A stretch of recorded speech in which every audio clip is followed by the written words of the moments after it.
Je ne sais pas si vous êtes comme moi, mais peut-être un jour ou l'autre, vous vous êtes dit, à quoi bon? À quoi bon prier pour les gens de ma famille, prier pour mes voisins, pour mon pays? À quoi bon essayer d'expliquer aux autres le beau message de la Bible? Ça ne les intéresse pas, je perds mon temps. Et pour vous encourager, pour m'encourager, je voudrais vous raconter le témoignage de Jérémie. Jérémie, c'est un prophète de l'Ancien Testament. Il a reçu sa vocation aux environs de 626 avant Jésus-Christ. Et voici le récit de sa vocation. On le lit dans Jérémie chapitre 1. Dieu lui dit, tu iras partout où je t'enverrai. Tu diras tout ce que je te commanderai. N'aie pas peur des gens. En effet, je suis avec toi pour te délivrer. Et il est écrit qu'ensuite, après avoir adressé cette parole à devenir un prophète, un porte-parole de Dieu, le Seigneur avança sa main.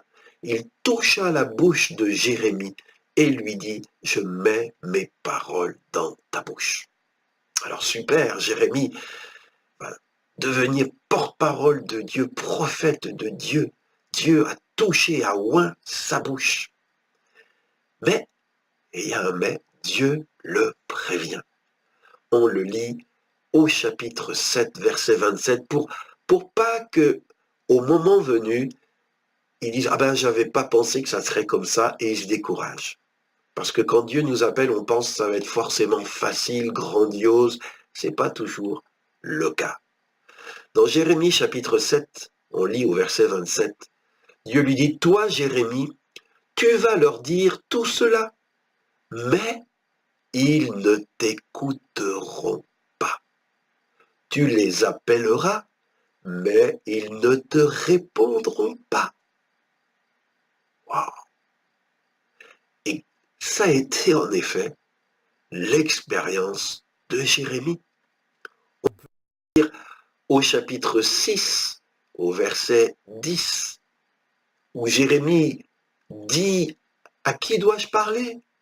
Mais qui dois-je avertir pour qu'ils m'écoutent? Ils ont les oreilles bouchées. Ils ne peuvent pas être attentifs. La parole du Seigneur, mais ils s'en moquent. Ils n'en veulent pas. Voyez, il a eu une vocation, Dieu l'avait prévenu, et ça s'est confirmé dans son expérience. Alors, quand on parle, quand on fait l'effort d'aller vers les gens, se fatiguer pour eux, et que les gens ne sont pas intéressés, qu'ils n'en veulent pas, on pourrait être tenté de donner libre cours à la colère. Et ça a été une tentation pour Jérémie. On le lit au chapitre 6, verset 11, où il dit « Je suis rempli de la colère du Seigneur ». Il ressent, le prophète, que Dieu est attristé, mais pas seulement attristé, mais fâché de cette attitude de l'homme, de cet endurcissement de l'être humain qui refuse d'écouter ce que Dieu a à lui dire. Et il est tenté, Jérémie, de prier bien Dieu, eh bien, puisque c'est comme ça, répands sur eux ta colère. On le lit dans Jérémie 6, 11. Alors, même si la colère du prophète peut se comprendre, il y a un mais. C'est ce que le Nouveau Testament nous dit, on le lit dans la lettre de Paul aux Romains au chapitre 2, des versets 4 à 8, où Paul dit « Méprises-tu la richesse de sa bonté, la bonté de Dieu? Méprises-tu sa patience et sa générosité ?» Paul veut rappeler que même si nous vivons dans un monde qui fait la sourde oreille, Dieu est actuellement riche en bonté. Nous sommes encore dans le temps de sa patience et de sa générosité. Mais il nous prévient que ce temps se terminera et que viendra le jour de la colère où Dieu révélera son juste jugement et où rendra à chacun selon ses œuvres. Donc c'est comme Jérémie voulait accélérer ce jour de la colère, perdant patience avec ses contemporain. Mais le jour de la colère de Dieu, le grand jour de la colère de Dieu n'est pas encore venu. Nous sommes encore dans le temps de la patience, de la générosité divine. Pour combien de temps encore? Ça, nul ne le sait. Donc, une vocation prophétique, mais qui ne trouve pas écho dans les cœurs. Et vous savez quoi? Ben, c'est pas nouveau. Parce que Jérémie, ce qu'il a expérimenté, d'autres l'ont vécu. Nous aussi, nous le vivons. Dans Jérémie 7, nous lisons, depuis le jour où vos ancêtres sont sortis d'Égypte jusqu'à aujourd'hui, Dieu dit, j'ai passé mon temps à vous envoyer mes serviteurs, les prophètes, jour après jour. Mais vous n'avez pas écouté, vous n'avez pas tendu l'oreille, vous avez la tête dure. Et vous savez, depuis des siècles encore, après la venue de Jésus, Dieu passe son temps d'une manière ou d'une autre à nous envoyer ses messagers, mais souvent les êtres humains n'écoutent pas. Nous sommes tous faits naturellement avec ce cœur, cette tête dure. Alors, la tentation, à quoi bon? À quoi bon parler dans un désert? À quoi bon parler pour les murs? Si c'est comme ça, si les hommes ne veulent pas entendre, eh bien je ferais mieux de me taire. Et Jérémie, on lit dans sa vie, dans sa vocation, au chapitre 20, versets 7 à 9, où il dit, Dieu, mais tu m'as persuadé, et je me suis laissé persuader. Donc, dans le sens, il s'est laissé gagner par Dieu.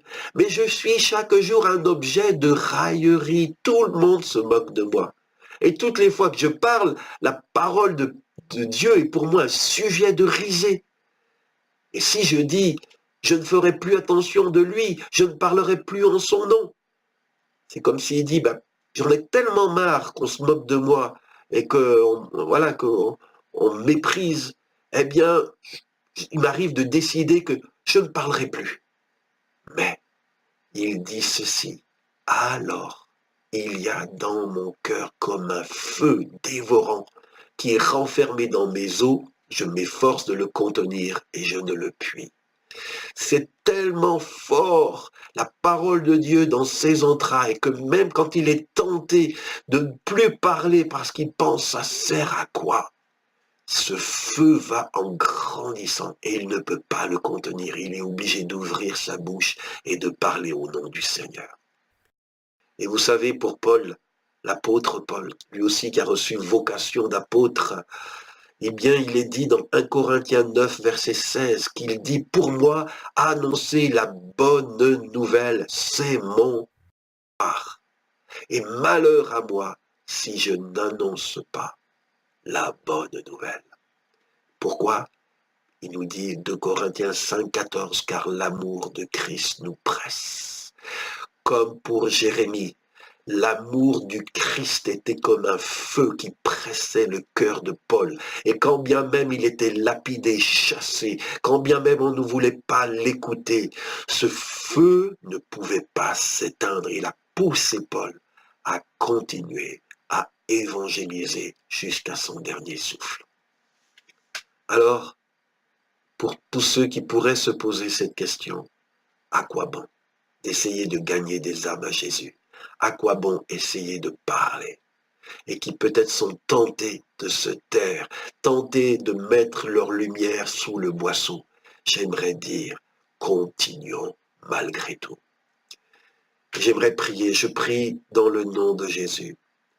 Oui, Seigneur, nous qui sommes tes messagers, nous qui sommes les porteurs de ta bonne nouvelle, ça nous fait mal de voir que ton message n'est pas reçu partout, que beaucoup le refusent, que beaucoup ne veulent pas de ce que tu nous ordonnes de leur dire. Et parfois, ça nous fait si mal qu'on se dit, mais à quoi bon? À quoi ça sert? Je vais me taire, je vais reprendre ma vie tranquille, je vais oublier les autres. Et quand je décide cela, Seigneur, tout d'un coup, ton amour me presse. Ta parole se fait comme un feu et tu m'envoies de nouveau vers ceux que tu veux sauver, Seigneur, même s'ils ont la tête dure. Alors je prie pour mon frère et ma sœur. Seigneur, il est dit qu'ils sont beaux les pieds de ceux qui annoncent de bonnes nouvelles. Renouvelle le zèle, la passion, l'amour, l'onction, Seigneur, pour continuer, Seigneur, à temps et à contre-temps, Seigneur, avec sagesse, de parler de ton amour pendant qu'il est encore temps. Bénis, Seigneur, tes enfants, fortifie-les, et puissions-nous trouver des cœurs préparés à accueillir et qui vont, Seigneur, recevoir ta parole et être changés par ta parole. Au nom de Jésus. Amen.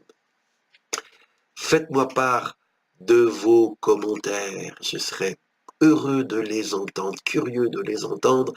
Et je vous donne un rendez-vous vendredi prochain. Pensez à vous connecter pour un nouveau partage. Que Dieu vous bénisse. Au revoir.